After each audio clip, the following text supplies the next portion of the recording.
I'm just going to state this as a fact. 70% of us told you fuck no on that settlement, on that agreement that you brought forward. And you looked at the membership, said, fuck you, I'm doing it anyways. So my question is, and I'm not asking you to do this, I'm asking this question. Will you, as a man with dignity, resign as the president, or will you force the membership to drag you out?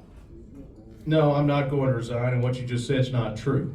We utilize an interest arbitration process. We put the evidence out there in front of the arbitrator with people that have been doing this, one of them since the early 80s, one since the late 70s, with our attorneys. We went through everything. Exactly what is summarized in the award is basically what we put in front of him, and the arbitrator made the decision.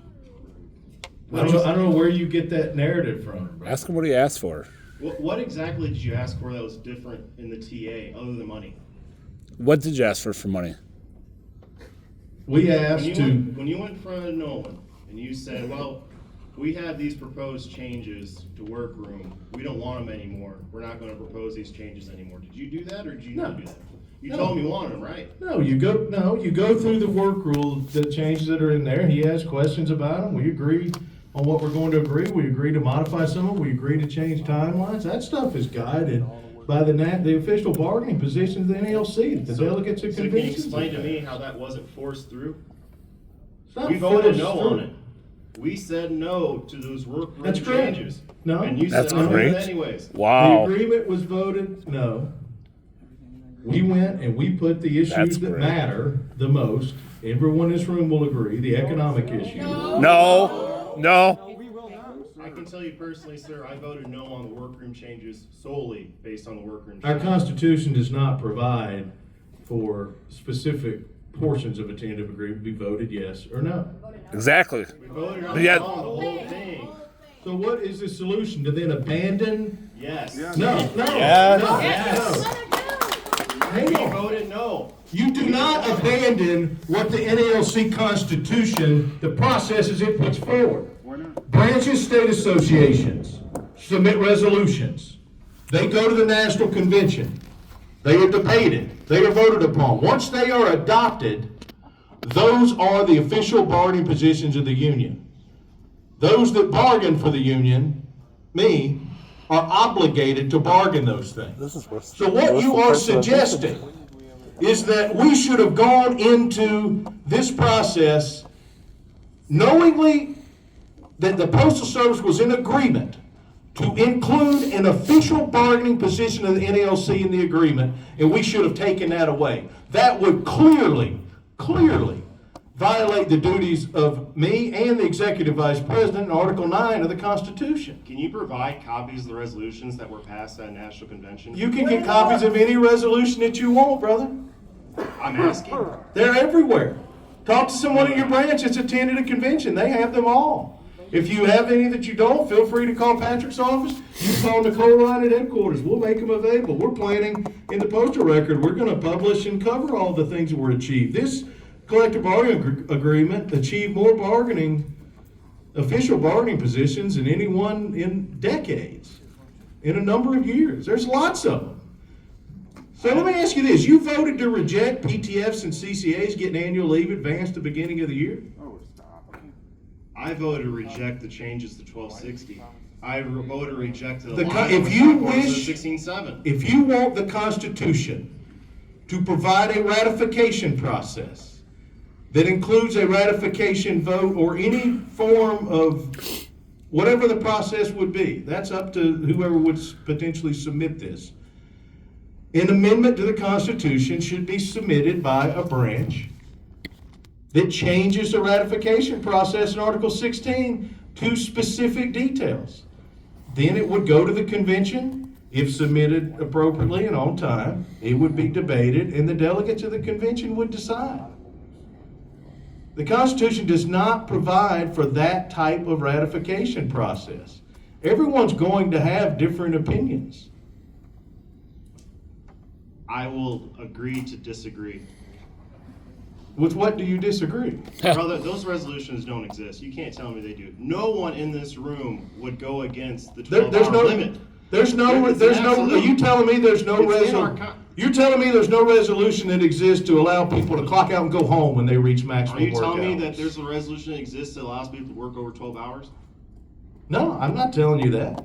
That was what you bargained for, sir. No, what we Yes, you bargained, did. no, what we, The no, right to what we refuse. bargained What did we get for it? is to allow people to end their tour on their own, no matter what management says, and go home when they reach maximum work hours, an official bargaining position of the NLC. And So what did let's you talk about, concede, no, sir? here's what What it did is you right now. concede? Right Answer the now, question. they can force anybody to work over it.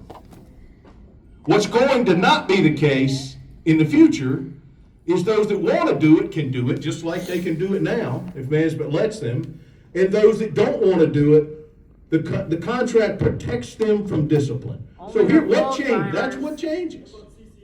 Yup, CCA's Nothing never changes. done. I'm There's still- no change for CCAs or I'm PTS. still waiting for you to Okay, answer so the they can question. work over. What resolution that was passed at a national convention was for carriers to volunteer to work over the 1260 limits? I don't think there's not a Exactly. resolution. So when we voted no, you should not have included that provision. You should have said, nope, we're not bringing this. This is What did we not- get for it? What did we get for it?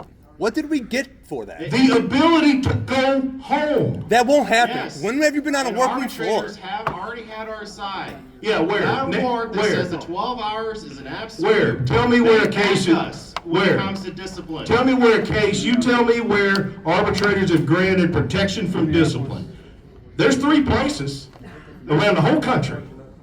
And then we'll talk about the cases we've lost, where they did not grant it. You know what? Now, every single letter carrier, when they get to their maximum work hours, this bullshit of the last 35 years of interpreting Mittenthal's award wrong by NLC people and the Postal Service, gone. No. If we had better Protected from discipline, you clock out and go home. if we had better wages, we wouldn't have to work Official over bargaining 60. position was, and that is what we Right. negotiated. This was a poor That's what I'm saying. substitution for our More pay, we wouldn't have to go over already 60. lost issue. That's what they got out of you. They got one on you, Brian. No, they didn't get They looked at anything you and on said, that. we're gonna have these people volunteer to work over 12 hours. They'll be forced. I'm gonna have They will be carriers who are forced. brand new being forced to work over with the threat of being issued a letter of separation. That's gonna happen. No, I'm you gonna should- have brand new perhaps you should- CCAs no, I being think- told, keep going or you're fired. It's Perhaps, gonna no, I happen. think you should read the new employee experience MOU. Gotta get Takes people care that of want to those apply brand new first. barriers. That's a huge piece They of can this. remove, they can issue a letter of separation during your probationary period regardless of any reason. Yeah, there's no Those change to MOUs that that. you sign on, those don't protect them. Yeah, there's no change to that. I know. And you're not And going, they're and the no ones one that are else getting is going to abused from it. negotiate that either.